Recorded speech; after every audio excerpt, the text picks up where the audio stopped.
Celebramos en este día la solemnidad de la transfiguración del Señor y hay una expresión muy interesante, muy importante también en la segunda lectura, porque este texto que acabamos de leer en la segunda lectura, texto de San Pedro recuerda ese acontecimiento. Varios años después de la transfiguración, y habrá quedado tan marcado en lo profundo de su alma que lo recuerda hasta el punto de, por inspiración divina, ponerlo por escrito. Nos habla San Pedro de que, dice, nosotros oímos esta voz que venía del cielo, mientras estábamos con él en la montaña santa. Escucharon la voz del Padre, eso que recién se leía en el Evangelio. Esa voz que decía, este es mi Hijo querido, mi Hijo predilecto, mi Hijo amado. Este es el Hijo de Dios, con mayúsculas. Y la exhortación, escúchenlo. Esa disposición del corazón que San Pedro tenía en lo más hondo de su alma y que le costó un aprendizaje muy intenso, muy sacrificado, hasta que San Pedro comprendió lo que significaba escuchar al Señor.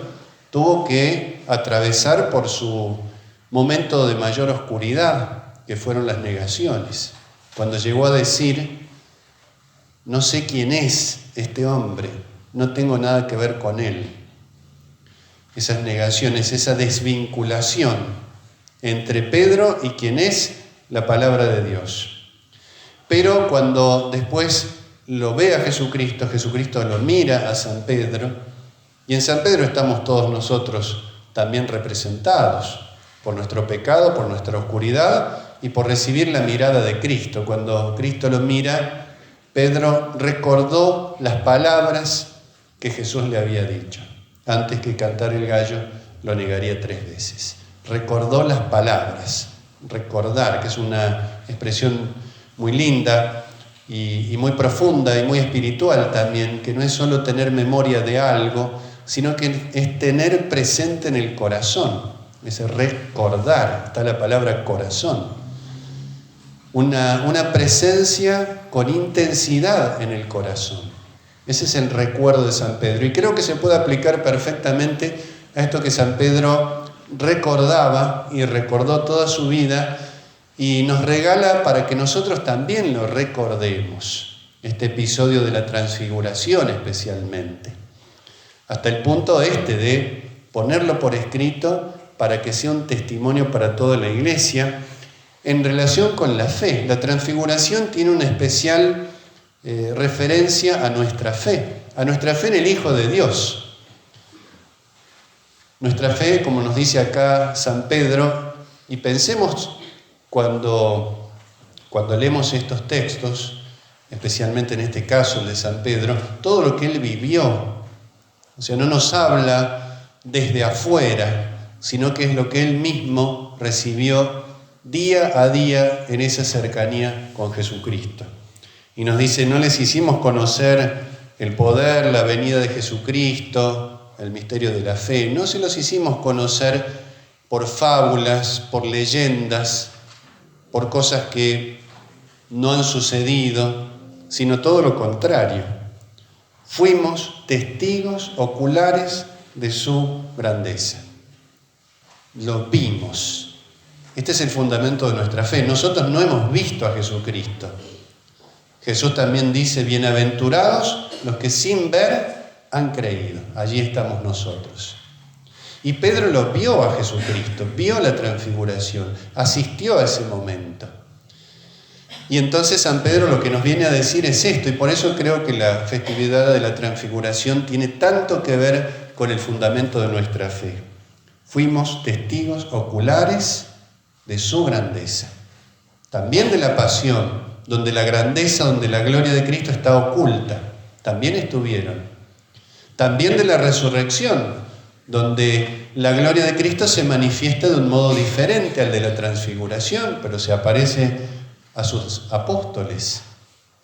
testigos oculares. El Evangelio de San Lucas especialmente va a comenzar el Evangelio de San Lucas haciendo referencia a que, como San Lucas no era apóstol de Jesucristo, dice todo lo que él escribe lo hizo consultando, preguntando, investigando a aquellos que fueron testigos oculares y servidores de la palabra.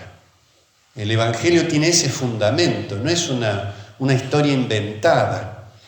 Es un relato de un acontecimiento histórico, un relato objetivo. Estas cosas pasaron y pasaron así como están dichas. Es el fundamento de nuestra fe, la encarnación de Cristo. Y entonces ese Evangelio de San Lucas que les quería mencionar, por esto que dice San Pedro aquí, consultó a quienes vieron a Jesucristo, a quienes lo escucharon, pero no bastaba con verlo o escucharlo, era necesario tener el corazón dispuesto. Por eso dice San Lucas al inicio de su Evangelio, testigos oculares y servidores de la palabra. El servidor de la palabra es aquel que recibe la palabra de Dios, que tiene el corazón dispuesto, que hace esto que decía la voz del Padre en la transfiguración, escucharlo, escuchar a Cristo. La verdadera escucha es servicio de la palabra, porque significa vivir simplemente eso que se ha recibido. Por eso San Pedro lo dice. ¿Para qué nos da a conocer todo esto? Para que nuestra fe tenga fundamento, para que nuestra fe tenga firmeza, ¿no? Donde hay fundamento, donde hay cimiento, hay firmeza. Donde hay un cimiento firme se puede construir a partir de allí. Por eso San Pedro insiste tanto en esto. Recuerda las palabras textualmente, varios años después, que había escuchado allí y las vuelve a transmitir. Este es mi Hijo muy querido, en quien tengo puesta mi predilección. Estábamos con Él en la montaña santa. Y siendo todo esto tan importante, San Pedro no solamente lo presenta como un recuerdo, en este sentido profundo de la palabra, algo que él tenía con gran intensidad en lo profundo de su alma, algo inolvidable, algo que vivía todos los días, sino que abre un horizonte de gloria del cual nosotros también, o al cual nosotros también estamos invitados a participar. Dice, hemos visto, notemos la insistencia en el ver, ¿no? En este contacto visual y por supuesto en el oír, porque nos dice lo que el Padre Celestial había dicho allí. Hemos visto confirmadas las palabras de los profetas. La transfiguración, donde aparecen Moisés y Elías, ley y profetas, pero todo el Antiguo Testamento es profético, se confirma allí, alcanza su cumplimiento. O sea que lo que anunciaron los profetas en el Antiguo Testamento tampoco fue en vano, porque era la palabra de Dios que hablaba por ellos. Jesucristo y el misterio de Cristo está latente en el Antiguo Testamento, está como de fondo, todavía no se ve con total claridad durante los siglos que lo precedían. En el Nuevo Testamento eso que estaba latente se hace patente, se hace evidente, y en este sentido se confirma. Los profetas no hablaron en vano, anunciaron a Cristo y lo que ellos anunciaron se ha hecho realidad. La promesa se ha cumplido. Y entonces se ha llegado a esa plenitud, a esa perfección, a esa consumación de lo anunciado, que es nuestra salvación, nada más y nada menos. Por eso es tan importante. No es cualquier noticia, no es solo una noticia buena, una noticia agradable, una noticia importante, es muchísimo más. Es la verdad de la salvación. Podemos llegar al cielo. Y dice, y nos dice a nosotros, y ustedes hacen bien en prestar atención a ella, ¿no? A esa palabra profética.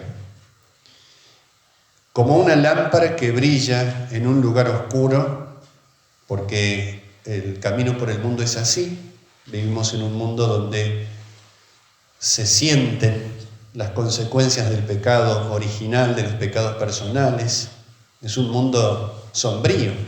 El Salmo del Buen Pastor, el Salmo 22, decía que aunque cruce por oscuras quebradas, que son valles sombríos de muerte, no temeré ningún mal porque tú estás conmigo, le dice el salmista a su pastor, a Dios. Entonces brilla una lámpara, así como la transfiguración, ese brillo de Jesucristo, ese resplandor, esa luminosidad, también la nube luminosa, signo del Espíritu Santo, brilla en un lugar oscuro que es este mundo. Y ese brillo, esa luz de la fe nos mantiene firmes en nuestro camino. Cuando está todo oscuro, completamente oscuro, nos cuesta encontrar el camino.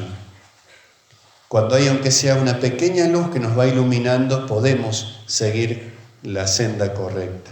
Brilla en un lugar oscuro. ¿Hasta cuándo va a suceder esto? Hasta que despunte el día, cuando ya no haga falta esa pequeña luz de la fe. En este camino por el mundo, la luz de la fe, porque hay oscuridad. Pero llegará un día, el amanecer, donde no hará más falta esa luz, porque ya será luz plena.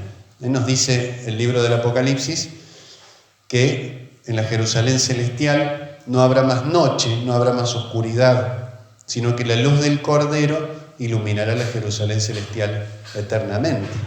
Terminará el reinado del pecado, de la muerte, de la oscuridad, y despuntará definitivamente el día, el lucero de la mañana, que iluminará siempre nuestros corazones. La transfiguración confirma las palabras de los profetas y anuncia esta plenitud definitiva de la gloria.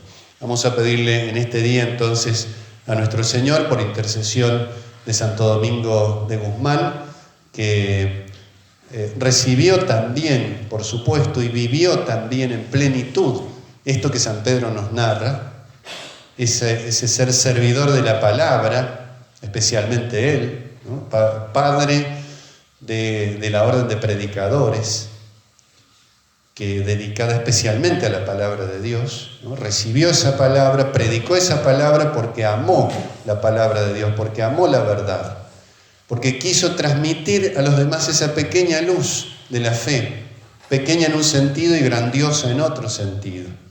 No se la reservó para sí mismo, sino que iluminó a los demás. No solo brilló Santo Domingo, nuestro Padre, sino que iluminó a los demás. Esa es la verdadera grandeza de la vida cristiana. Pidámosle al Señor entonces que nos conceda esa gracia, que un día podamos recibir esa luz plena en la Jerusalén del cielo, podamos gozar para siempre, eternamente, de ese gozo que solamente Dios nos puede dar. Que así sea.